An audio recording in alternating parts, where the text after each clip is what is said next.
Hello friends, back again. First we are going to start with quick recap. एक बार फिर से recapture करेंगे अभी तक हमने क्या पढ़ा है। फ्रांस की सोसाइटी कैसी थी, फ्रांस के समाज में लुई 16 राजा थे, 3 स्टेट्स में पूरा फ्रांस जो है बटा हुआ था, और जो कर्ज था फ्रांस के ऊपर वो बहुत ज़्यादा बढ़ चुका था। और दो तरह के टैक्स, तिथे और तैले। तिथे जो चर्च लेती थी, तैले जो सीधे राजा के पास जाता था।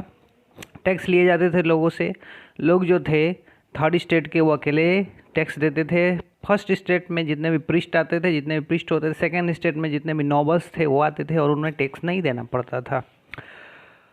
उसके बाद हमने पढ़ा था the struggle to survive, subsistence crisis के बारे में। निर्वाहन संकट, यानी कि लोगों का जीवन संकट में था। संकट में इसलिए था क्योंकि उनके पास खाने के लिए खाना नहीं था,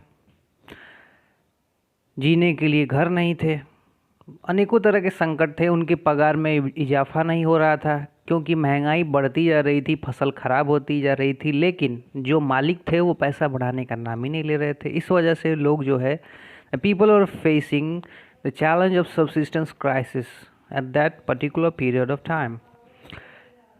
after that we have studied about the rise of middle class. हमने मिडिल क्लास के राइज के बारे में पढ़ा है। उदय हुआ एक नया क्लास था जिसमें जितने भी टीचर्स थे, लॉयर्स थे, पढ़े लिखे लोग, और जितने भी लोग व्यापार करते थे वो सभी लोग, उन सभी लोगों ने मिलकर के क्या किया था, एक नया वर्ग बनाया जिसे मिडिल क्लास कहा गया, जो अपने हकों के बारे में, राइट्स के बारे में जानता था। क्योंकि इससे पहले भी क्रांतियाँ हुई थी छोटी मोटी, लेकिन वो संगठित नहीं थी, और उसको संगठित किया राइज मिडिल क्लास में। उसके बाद हमने आउटब्रेक ऑफ रेवोल्यूशन पढ़ा, कैसे टैक्सेस के लिए लुई 16 ने सभा बुलाई, लेकिन तीसरी जागीर इसमें शर्तों पर उसने मानने से इनकार कर दिया, जिसकी वजह से उन्होंने अपनी नेशनल असेंबली बना ली।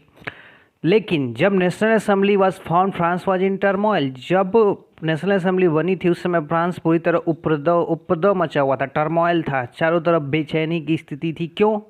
फसल खराब थी, बैड हार्वेस्ट, वही सबसिस्टेंस क्राइसिस हम पढ़ रहे हैं फिर से।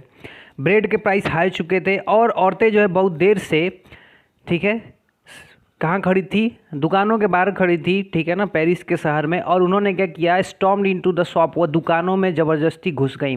राजा को जब पता चला तो राजा ने ट्रूप्स को ऑर्डर दिया कि जाओ रोको।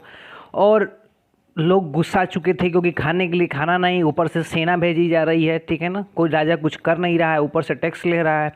तो अब ये पहले पेज पे जो आपने पढ़ा था, और उसी दिन 14 जुलाई को बस्तिल के किले पर तब हमला हुआ था। यह वजह थी हमले होने की वजह क्या थी?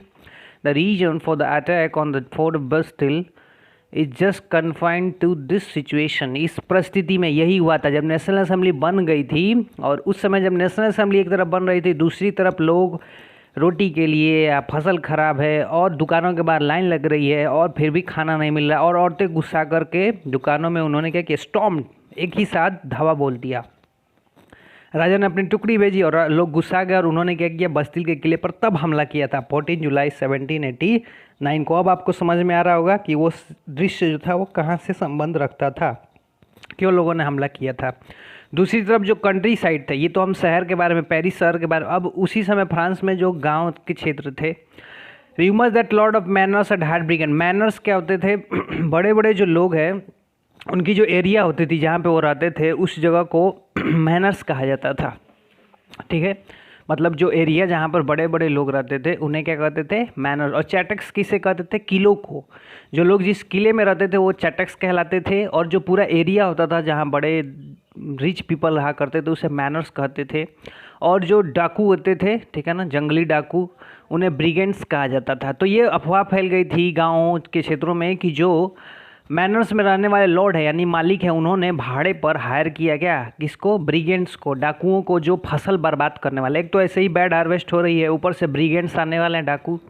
अब लोगों को गुस्सा आ गया। गांव के जितने भी लोग थे, peasants attack chateaux, looted and burn the documents. उन्होंने क्या किया, जितने भी चैटक्स थे, यानी कि जितने भी किले थे जहाँ पे बड़े बड़े लोग रहते थे, उन किलों पर उन्होंने हमला किया, ठीक है। जितना भी अनाज था, जितनी भी चीज़ें थी, सबको लूट लिया। जितने परिवार थे उनको बंधक बना लिया।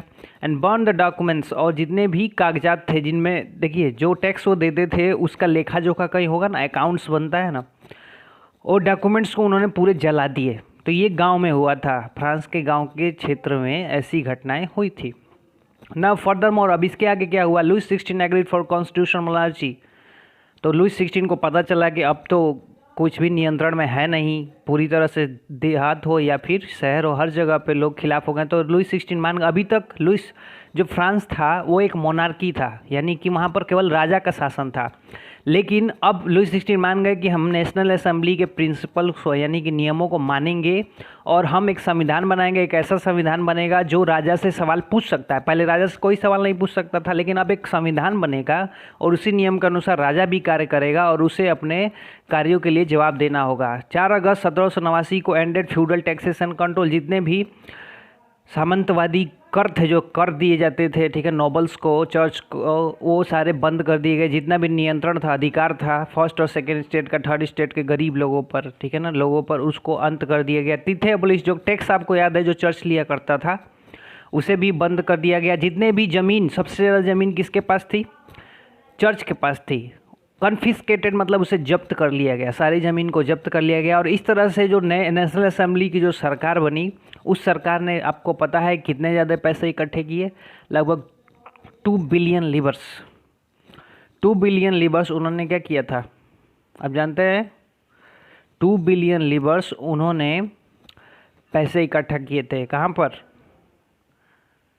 वो 1 billion is equal to 10 crore, 20 crore livres money जो है, फ्रांस लीबर जो है वो मुद्रा है, कहाँ की, फ्रांस की मनी जो है एक्वायर किया गया था फ्रांस में।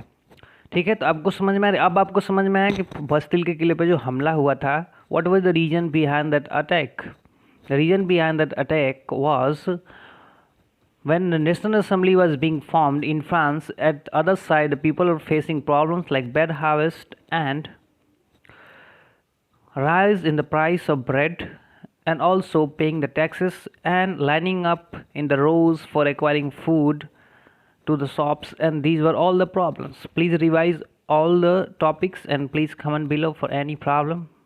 Thank you and keep studying.